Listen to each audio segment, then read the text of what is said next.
Now on Coast TV News. Hunting rule dropped. I mean, it's a huge overstep on our Second Amendment rights. Younger hunters still free to hunt solo, while Delaware dropped its supervision rule. Fewer shops and quieter boardwalks. This year slow a little bit, and I feel it too. Labor Day crowds fall short in Ocean City. An abundance of sunshine for the entire work week, or whatever's left of it. This is Coast TV News at 6. Hunters in Delaware less restricted after a law was overturned. Good evening. I'm Madeline Overturf. Welcome to our News at 6. We begin tonight with a change to the state's hunting law. For many people on Delmarva, hunting is a sport, hobby, even a livelihood. And the new law would have required hunters between the ages of 18 and 21 to have supervision. That's no longer the case. Coast TV News reporter Emma Aiken is live in Georgetown. Emma, the judge said Delaware's law would violate the Second Amendment. Maddie, I'm here in Redden State Forest, where you can hunt if you choose to do so. Originally, starting today, a 2022 law was going into effect requiring that supervision. That's no longer the case, and it's welcome news for hunters we spoke with.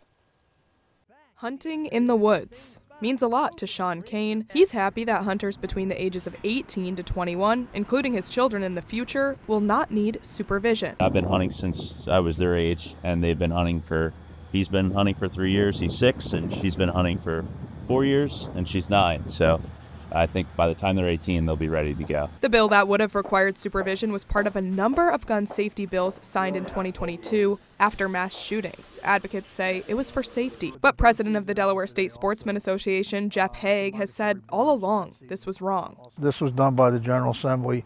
Even though we told them it was unconstitutional from the beginning, they just ignored our advice, which they usually do. Even with this weekend's ruling, Haig says there still needs to be changes for younger hunters. And it was pointed out that this is really going to restrict hunting because people over 16, previous to this legislation, were allowed to hunt unsupervised. I mean, they had to have a license, but they could hunt. And that is going by the wayside now. That's part of the revision that the Department of Natural Resources made was that people 17 and 16 still must be under direct supervision. I don't necessarily agree with that, but that's for another day. DNREC says it's adjusting its hunting guide to comply with the judge's order. I spoke with some people off camera who say they understand why that 18 to 21-year-old age group may need supervision in their opinion. But that won't be necessary as some hunting seasons in Delaware start today. Reporting live here in Georgetown, Emma Aiken, Coast TV News. And like Emma mentioned, the part of the rule was part of House Bill 451, a 2022 law that was signed by then Governor John Carney. The bill banned most people under 21 from having firearms or ammunition, except for active duty military, law enforcement, or those with a concealed carry license. And the law did not apply to shotguns, muzzle loaders, or other non-firearm weapons. But again, the hunting part of this law was just struck down by a judge. And if you are a Delaware hunter, here's what you can hunt right now. Starting today, you can hunt Canada goose, deer, but only via archery and crossbow. You can also hunt mourning dove and coyote. It's migratory game bird hunting season in Maryland. The Maryland Department of Natural Resources is releasing its schedule for each bird season. Right now, mourning dove and early resident Canada goose. The department says teal season is in later September. Woodcock season opens in October. Hunters reminded, of course, they must have proper permits. Labor Day is meant for a day off for many, but in Ocean City, a lot on the job. And they're reporting fewer customers than last year. One OC worker from OC Socks near the boardwalk says business has not only been slow this Labor Day weekend, but the whole summer too. We don't know if it's the economy, the tariffs, or just the weather. Everybody didn't come in because of the storm last weekend for Jeep Week. We thought we'd come back this week, but nope. Businesses are hoping that they'll see more cars and people in Ocean City during the Oceans Calling and Country Calling music festivals this fall. And that brings us to our Coast TV poll. We want to know, how did you spend your Labor Day? Let's take a look at the results. 46% did a backyard barbecue. Sounds nice. 23% are working today, 18% have local events, and 13% made it a beach day. If you haven't voted yet, you can still do that at CoastTV.com or the mobile app, and we will show you updated results on Coast TV News at 11. Let's go ahead and take a live look outside into Ocean City as we turn it over to our First Alert Chief Meteorologist, Paul Williams, with a look at our weather.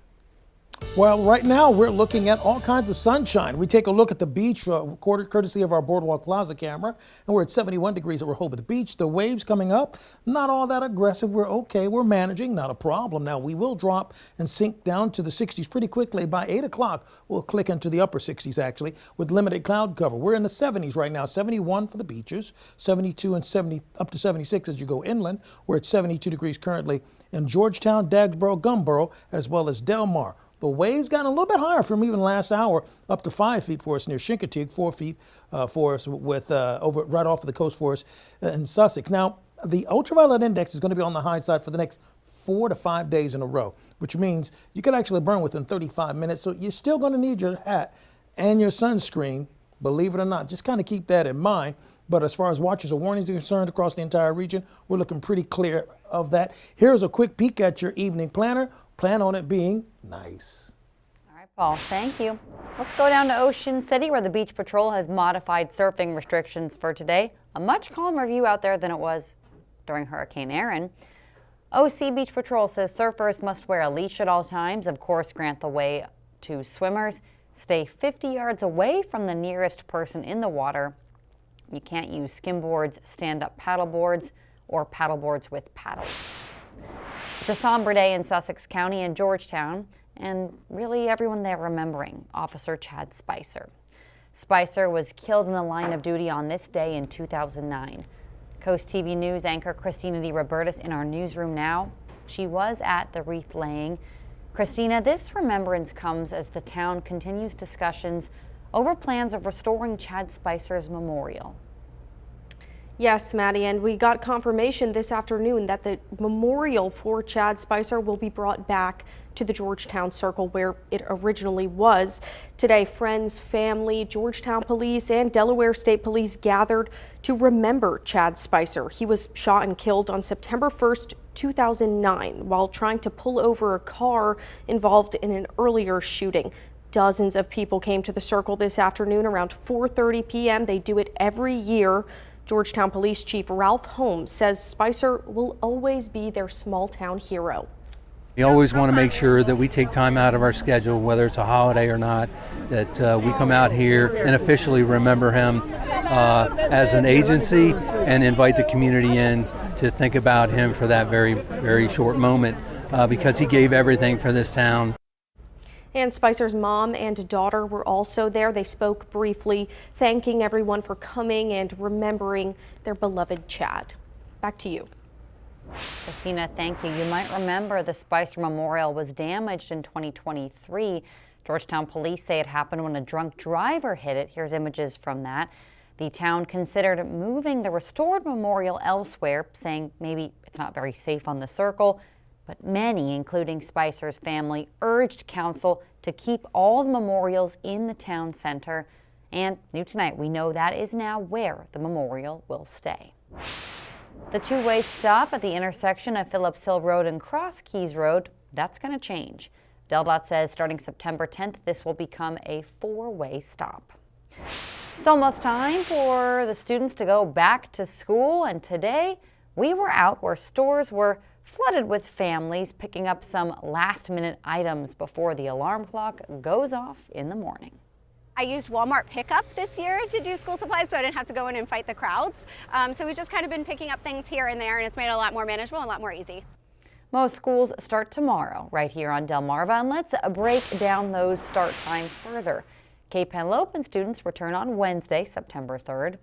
Indian River and Wicomico school districts welcome back students both the 2nd and the 3rd. Milford says students will return September 2nd, and Worcester County Public Schools see students on the 2nd as well. It's almost time to celebrate all the things that make Delmarva a great place to live. Everybody's invited to the Shore Living Expo. We have a lot more to tell you about that coming up. Let's show you some things we have coming up later in our broadcast, including this pony dying in Chincoteague, what the volunteer fire company thinks happened. And we are expecting seasonal sunshine this week with a bit of a dry spell expected for the next few days. All that coming up. But first, the history behind Labor Day, what it's all about. Charlie Sakaitis breaks it down in just 60 seconds. This is Coast TV News at 6. It is Labor Day, and while many people associate the holiday with end of summer cookouts and a day off work, our Charlie Sakaitis shows us the history behind the day.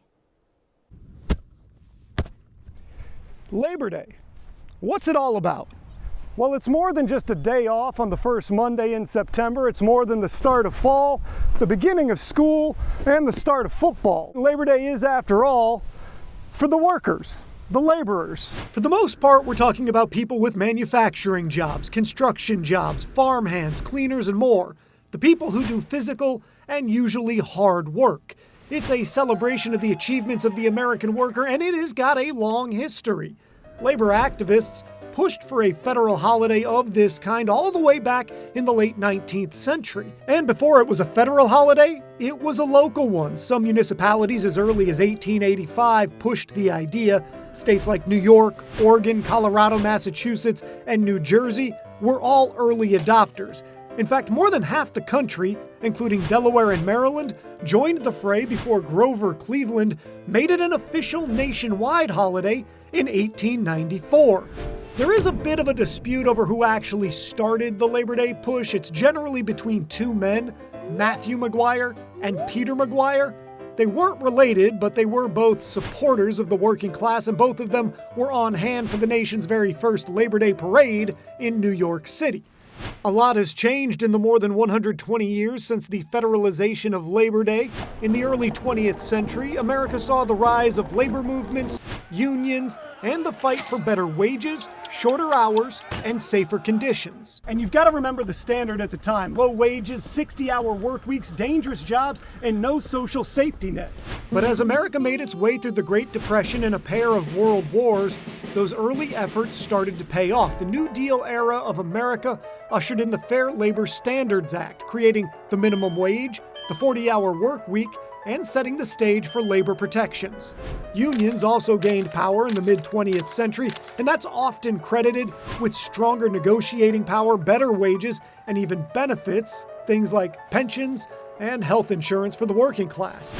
This graph from the Center on Budget and Policy Priorities shows that from the 30s to the 50s, wealth inequality actually declined, and then it stayed somewhat flat until around 1980.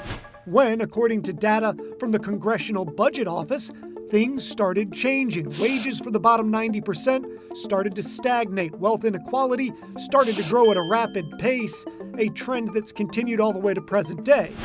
Here now in 2025, wealth inequality between the rich and the poor is again similar to the inequality of the late 1920s. Minimum wage purchasing power is at a near 70-year low, and a brand new technology, artificial intelligence, is also changing every field in ways we don't quite yet understand. So where do things go from here? Well, that's really for the politicians, the voters, and the corporations to decide.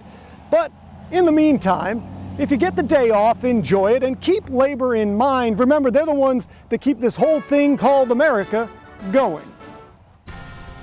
All right, if you're going to play golf, keep in mind we're looking for pretty good conditions, to be quite honest. In fact, good to excellent is where we're going to be, with temperatures in the mid-70s. Well, if you're still enjoying your holiday, first of all, I'm a little jealous, but I'll get over it. But that being said, listen, this is the week that's perfect vacation week in general, if you want to extend your stay, so to speak. It's beautiful weather for us. In Laurel, we're at 73 degrees. The winds are only at about 9 miles per hour, and we're looking for it to mainly stay clear for us over the Laurel area, dropping down to 61 degrees by late tonight. And so the chill will come back in style, particularly for all of our inland areas, places like Seaford, Laurel, Georgetown, Del Mar. Now, we're going to stay relatively mild for us actually along the coast as well. We're at 71 degrees right now in Bethany Beach, Ocean Pines, Ocean City, and in Lewis. Winds out of the northeast right now, careening at about 17 mile per hour gust in Rehoboth, but we're looking at an 11-mile-per-hour gust actually for us out of the northeast in Redden, 13-mile-per-hour gust, Millsboro. We are mainly clear across the Delmarva Peninsula for right now. High pressure is continuing to stay well in control of our weather. And remember, high pressure on this side of the equator, well, now that's our friend, provided we are friendly towards sunshine, because that's what it usually means. Now, you kind of recap in August. I mean, we didn't have many days that were above the norm, and you take a look at the amount of rainfall throughout the month, it was actually woefully shy of where it should be. I mean, we were like at 2 1/4, just shy of that, and that's shy by more than 1.5 inches. Now, as far as the temperatures are concerned for August, look at all of these below normal temperatures, well into that. We're talking about 4, 5, 6 days in which they were above the norm for this time of year. So statistically, I always have problems with that word. Statistically, it was much cooler. Our Shore Living Expo is this coming Saturday from 10 a.m. to 4 p.m. at the Wacomico Youth and Civic Center, and we're looking for temperatures to stay cooperative in the 70s there as well. Now, more sunshine is what we're expecting with 76 for us actually in Georgetown. We're looking for 76 in Cambridge, and we anticipate a high of 76 for us actually in Snow Hill. Now, along the coast for Tuesday, we're going to bounce back and forth in the 70s there as well. Now, the winds will be pushing primarily out of the northeast between 12 to 15 miles per hour, but we are expecting a high of 75 degrees in Bethany Beach and Lewis, 72 in Rehoboth, 75 Ocean City, as well as Dewey Beach, Chincoteague, 77 degrees. So we start off Tuesday morning, temperatures in the 70s. We bounce into the upper 70s by the afternoon. Wednesday mid-morning, we're like in the 70s again. And we're going to approach the 80-degree mark on Wednesday, but not quite make it on Wednesday. But Thursday, Friday, we will make it. By the way, quick note, don't forget to pull out the sunblock because we're looking for it to stay 8s across the entire area. High pressure controlling our weather pretty sufficiently throughout a good portion of the day. And then we anticipate everything clearing out nicely for us. Here's a look at your 7-day forecast. We have football starting on Thursday, and then Sunday night football starting Sunday night. Paul, thank you. Chincoteague is mourning the loss of a beloved mayor. The volunteer fire company says Sonny's legacy died early Saturday morning after a 7-hour effort by saltwater cowboys and veterinarians. The fire company says despite their efforts, her health rapidly declined and she did pass away. The fire company says the cause is unclear, though a neurological problem or unknown disease is suspected. Soaring Over the Shore is brought to you by Morse Roofing and Siding. A tributary of the Chesapeake Bay, the Nanticoke's importance sprawls and ranges from economic to environmental. According to DelawareWatersheds.org, the Nanticoke is one of the Chesapeake's healthiest rivers. 725,000 acres of the watershed helps plants and animals. Lots of properties on the National Register of Historic Places line the Nanticoke's banks. And according to the Nanticoke Watershed Alliance, the river has the highest concentration of bald eagles in the northeastern U.S. So whether you boat, float, or simply walk by, the Nanticoke's significance continues. So in Milford, we'll drop down to 65 degrees as early as 10 o'clock. Our umbrella giveaway winner is Barbara Sueda of Millsboro. Congratulations, courtesy of Paul Davis Research and Home Remodeling. Keep up with your forecast by calling our weather line, 443-880-9100. Sponsored by the law offices of Brockstead, Mendalis, and Federico. And finally, here's a look at your exclusive 10-day forecast. Listen, by the way, NFL football kicks off on this channel on Thursday, and then we have Sunday night football right here again. And we're looking at stair-stepping our way to the 80s by then. All right, Paul, thank you. And thanks for joining us here for Coast TV News at 6. For more news and local weather, you can download our Coast TV News app. The NBC Nightly News is up next, and we'll see you later tonight for Coast TV News at 11. Have a great evening.